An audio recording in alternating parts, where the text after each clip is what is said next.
Good morning my dear students. तो कल अभी हम लोग बात कर रहे थे डबल एंट्री सिस्टम पर। तो हमने उसमें बताया था कि डबल एंट्री सिस्टम किसे कहते हैं और उसकी विशेषताएं क्या होती हैं।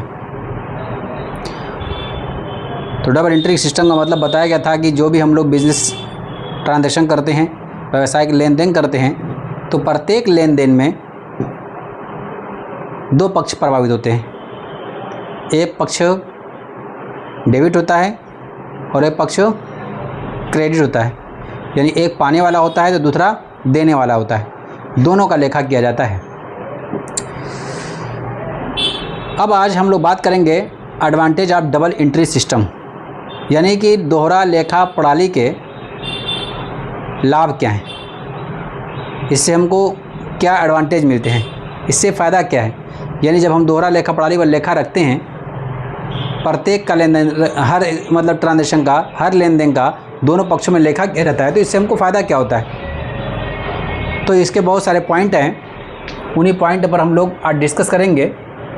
तो आए सबसे पहले मैं तो आप लोगों को पॉइंट दिखा देता हूँ, उसके बाद एक एक को लेकर के हम लोग उस पर डिस्कशन करते हैं। तो advantage of double entry system heading लगी हुई है, इसमें करीब कुछ पॉइंट दे रखे हैं, तो पॉइंट मैं पढ़ना चालू कर रहा हूँ, बाद में इसको सभी को एक्सप्लेन करता हूँ। तो सबसे पहले हमारे पास दिया हुआ है knowledge of important information about business. Next हम लोग के पास आता है helpful in purchase and sales. Next आता है helpful in comparative study. Next है helpful in solving trade dispute, helpful in assessment of tax, helpful in obtaining loan, helpful in fixation of goodwill, helpful in large scale production, helpful in partnership, helpful in keeping control on employees, helpful in solvency proceeding. Next है other advantage. तो ये हमारे 12 point हैं, इसी पर हम लोग अभी एक तरफ से डिस्कस करते चल रहे हैं। तो सबसे पहले हमारे पास यहाँ पर जो एडवांटेज या जो लाभ हैं वो है knowledge of important information about business, यानी व्यवसाय से संबंधित प्रमुख सूचनाओं का ज्ञान होना। तो व्यवसाय से संबंधित प्रमुख सूचनाएं क्या हैं, जैसे हम लोग कितने रुपए का माल खरीदे, कितने रुपए का माल बेचे, कितने रुपए खर्च हुए, कितना रुपये किससे लेना बाकी है, कितना देना किसको बाकी है, हमारे पास कितनी एसेट्स है, कितनी लायबिलिटीज़ है, कितना कैश इन हैंड है, कितना हमारे पास बैंक बैलेंस है। तो ये बिज़नेस से संबंधित हमारे पास इन्फॉर्मेशंस हैं। तो ये सारी इन्फॉर्मेशन अगर हम लोग रिकॉर्ड रखते हैं तो सब कुछ हमारे पास परचेज, सेल्स और एक्सेट्रा सारे रिकॉर्ड्स हम लोगों को मिल जाएंगे। तो इसलिए बताया गया कि इसका सबसे पहला एडवांटेज है knowledge of important information about business. Next आता है helpful in purchase and sales. Purchase and sales detail हमको परचेज और सेल्स का इसमें रिकॉर्ड मिल जाता है। नेक्स्ट आता है helpful in comparative study.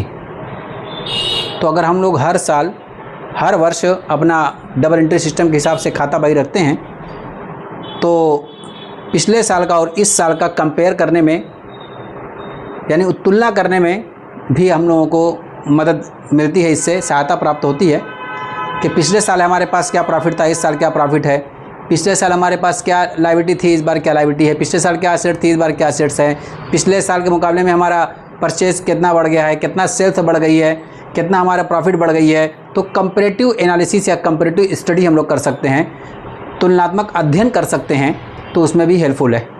Next हम लोगों का आता है helpful in solving trade dispute. Helpful in solving trade dispute, जो व्यावसायिक मतभेद हो जाते हैं आपस में, उसको हल करने में भी सहायक है। जैसे किसी का लेन देन कुछ फ़र्क पड़ गया, हमने कहा कि भाई आपसे 50,000 बाकी है, वो कह रहे नहीं हमको तो 30,000 रुपया देना बाकी हमारे हिसाब से। तो हमारे पास बुक्स ऑफ अकाउंट मेंटेन रहती है, तो हम उनको दिखा देते हैं कि कब कब हमने किस किस तारीख में आपको कितने कितने रुपये का माल बेचा था, आपने किस किस तारीख को कब कब पैसा दिया हुआ है, हमारे पास रिकॉर्ड है, हमने दिखा दिया। उनके पास भी रिकॉर्ड है क्या उन्होंने कितना कितना कब कब माल सेल किया था और कितना कितना पैसा वो जो है ले चुके हैं। तो दोनों पार्टीज़ के वहाँ, परचेज़र के वहाँ और सेलर के वहाँ रिकॉर्ड रहता है। तो जो रिकॉर्ड रहता है उसके हिसाब से कितने रुपये का माल आया गया और कितना पैसा आया गया, सारी बातें लिखी रहती हैं। तो जो डिस्प्यूट हुआ रहता है, जो मतभेद रहता है, उस मतभेद को ख़त्म किया जा सकता है। नेक्स्ट आता है helpful in assessment of tax, यानी कर निर्धारण में सहायक। तो कर निर्धारण का मतलब जो चाहे जीएसटी हो चाहे इनकम टैक्स हो, दोनों में हेल्पफुल है। क्योंकि हम लोगों को बिज़नेस कर रहे होते हैं तो कितने रुपये टैक्स बना, जीएसटी कितने रुपये की लगी, ये भी हमको पता चल जाएगी। और कितने रुपये का इसमें हम लोगों को इनकम टैक्स देना है, ये भी हमको पता चल जाता है। जब books of account double entry system के हिसाब से रखा रहेगा तो हम लोगों को जीएसटी हो चाहे इनकम टैक्स हो, उसका कर निर्धारण करने में हम लोगों को सहायता प्राप्त होती है। नेक्स्ट हमारे पास आता है helpful in obtaining loan, loan लेने में, ऋण लेने में सहायक है। जब हमारे पास बुक्स ऑफ अकाउंट मेंटेन रहती है तो जो लेंडर होता है यानी बैंक जो होता है वो हम लोगों से प्रॉफिट लॉस मांगता है, बैलेंस शीट मांगता है। वो देखना चाहता है कि इनका भविष्य कैसा है, वर्तमान कैसा है। तो वर्तमान और भविष्य कैसे पता चलेगा? जब हमारे पास प्रॉफिट लॉस 1-2 साल का बैक का होगा और करंट ईयर का होगा, आपका एस्टिमेट क्या है वो होगा। तो इसी के बिहाफ पर वो हम लोगों को लोन प्रोवाइड करता है। तो इसलिए डबल एंट्री सिस्टम का एक एडवांटेज ये भी है कि लोन लेने में सहायक है। नेक्स्ट आता है helpful in fixation of goodwill. किसी भी व्यापार की जब ख्याति की गणना करनी होगी तो उसको निकालने में डबल एंट्री सिस्टम का बहुत ही अहम रोल होता है। क्योंकि अगर हमारे पास कोई रिकॉर्ड अगर नहीं रहेगा तो हम लोग गुडविल कैलकुलेट नहीं कर पाएंगे, उसको उसकी गणना नहीं कर पाएंगे। नेक्स्ट आता है helpful in large scale production. जब बड़े पैमाने पर हम लार्ज पैमाने पर अपना प्रोडक्शन चालू करते हैं, निर्माण करते हैं, बड़ी फैक्ट्री ले जाती है, तब तो बुक्स ऑफ अकाउंट रिकॉर्ड करना और मतलब कि ज़रूरी हो जाता है, आवश्यक हो जाता है। क्योंकि अगर उतने बड़े पैमाने पर अगर हम लोग हिसाब किताब नहीं रखेंगे तो उसमें बहुत सारे गबन की और बहुत सारी गलतियों की संभावनाएं उसमें छुपी हुई हैं। इसलिए हम लोगों को बड़े पैमाने पर अगर रखना है तो आपको डबल एंट्री सिस्टम रिकॉर्ड रखना पड़ेगा।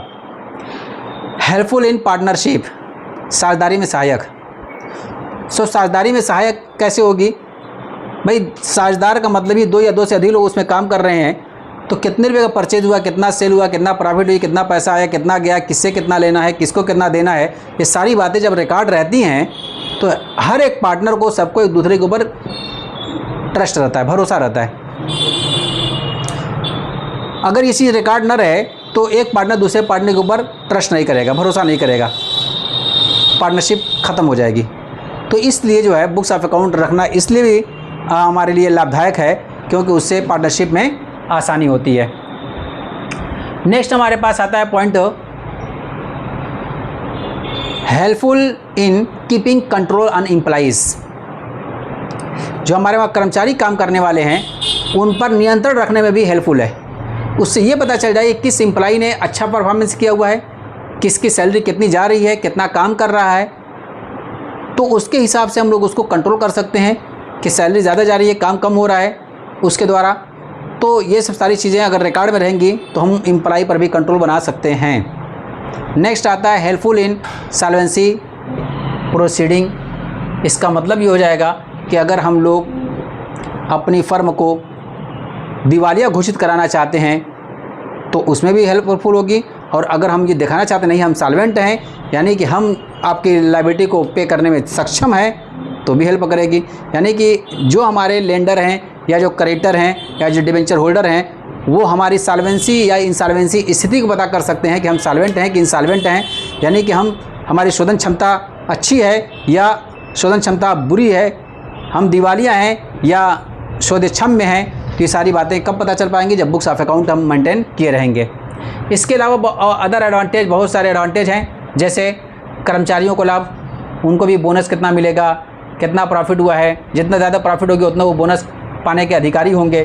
तो उनको ये पता, उनको भी पता वो इसमें एडवांटेज प्राप्त होता है। सरकार को लाभ, गवर्नमेंट को भी इसमें फ़ायदा है। सरकारी जितनी भी चीज़ें तो चाहिए, इनको टैक्स चाहिए, या और भी बहुत सारी चीज़ें जगह इसकी ज़रूरत पड़ती है तो उसमें हेल्पफुल है।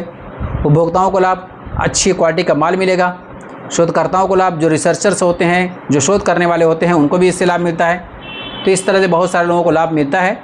ये सब हमारे पास पॉइंट हैं। तो इन्हीं पॉइंट पर हम लोग बात ख़त्म करते हैं।